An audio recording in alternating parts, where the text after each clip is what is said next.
Haunted metro station part 3। Hello दोस्तों, आप लोगों ने देखा कि राहुल और शनि पैटीज खाकर मेट्रो में वापस चढ़ जाते हैं और वह लड़का उन्हें उसी मेट्रो में मिलता है जो उन्हें उस खून भरे चाकू से मारने वाला होता है, पर अचानक से वह गायब हो जाता है।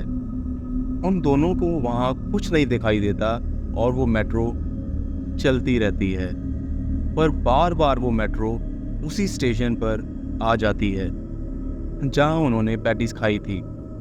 ये देखकर वो दोनों बहुत हैरान होते हैं। मेट्रो स्टेशन पे एक बार फिर रुकती है। वो दोनों मेट्रो से बाहर उतरते हैं ताकि वो स्टेशन से बाहर निकल सकें, पर अंधेरा काफ़ी होने की वजह से बाहर नहीं निकल पाते और वापस ऊपर आ जाते हैं। वह देखते हैं मेट्रो उनके सामने रुकती है। उनमें से दो लोग बाहर निकलते हैं, जिन्हें देखकर ये दोनों अपनी आंखों पर विश्वास नहीं कर पाते कि ये कैसे हो सकता है। और अब आगे हम अपनी आंखों पर विश्वास नहीं कर पाते कि ये कैसे हो सकता है, क्योंकि वो दोनों कोई और नहीं, हमारे जैसे ही दिखने वाले लोग थे।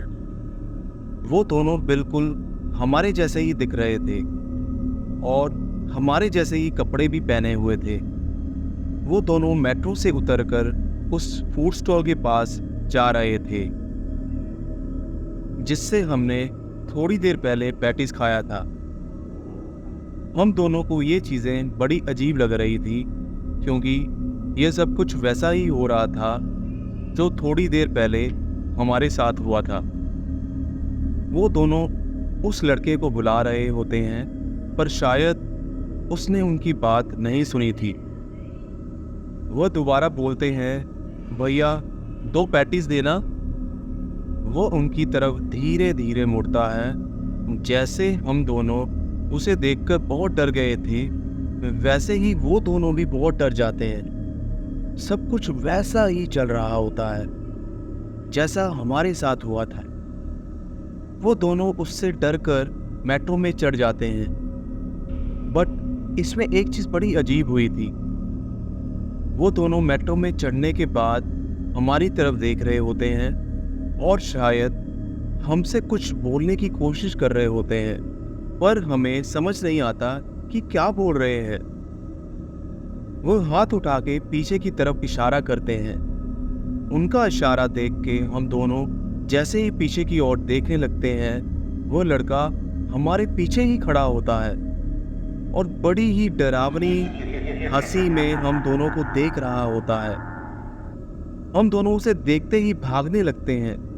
हम स्टेशन के बाहर जाने लगते हैं, वो लड़का हमारे पीछे ही आ रहा होता है। हम दोनों अपनी पूरी जान लगाकर भाग रहे होते हैं। सनी अचानक से गिर जाता है। मैं उसे उठाते हुए बोलता हूँ, उठ उठ यार, उठ, वरना वो आज हमें मार डालेगा। चल जल्दी उठ यार। सनी बोलता है, यार मेरे पैर में बहुत ज़्यादा चोट आ गई है, मैं उठ नहीं पा रहा हूँ। मैं उसे उठाने की पूरी कोशिश करता हूँ, पर वो उठ नहीं पाता क्योंकि उसके पैर में बहुत ज़्यादा चोट आ चुकी थी। सनी ने मुझसे कहा, राहुल तू मुझे छोड़, राहुल तू मुझे छोड़ दे, तू भाग यहाँ से, तू अपनी जान बचा, वरना ये तुझे और मुझे दोनों को मार डालेगा।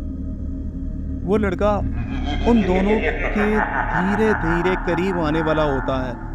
मैं कुछ देर सनी को उठाने की कोशिश करता हूँ, पर वो उठ नहीं पाता। मुझे मजबूरी में सनी की बात माननी पड़ती है और फिर मैं उसे वहाँ छोड़कर भागने लगता हूँ। मुझे अंदर से बहुत बुरा लगता है और मेरी आंखों से आंसू निकलने लगते हैं। मैं पीछे मुड़कर देखता हूँ तो वो लड़का सनी की गर्दन काट चुका होता है। सनी की गर्दन से खून निकल रहा होता है और वो लड़का उस खून को पी रहा होता है। ये देखकर मुझे बहुत रोना आता है, पर मैं कुछ नहीं कर सकता था। मैं अपनी पूरी जान लगाकर मेट्रो से बाहर निकल जाता हूँ।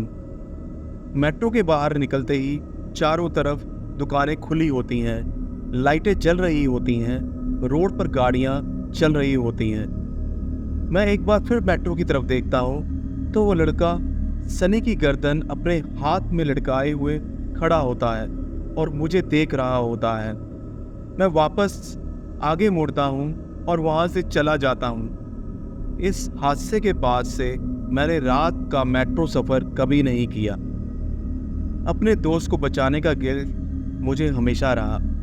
जब जब मैं मेट्रो को देखता हूँ तब तब मुझे उस लड़के की डरावनी हंसी और वो हादसा याद आता रहता है। तो दोस्तों, अगर आपको हमारी स्टोरी अच्छी लगी हो तो वीडियो को लाइक करें, चैनल को सब्सक्राइब करें और ऐसी ही इंटरेस्टिंग हॉरर स्टोरी देखने के लिए बेल आइकन को ज़रूर दबाएं ताकि हमारी नई स्टोरी की अपडेट आपको मिलती रहे। Thank you for watching our channel.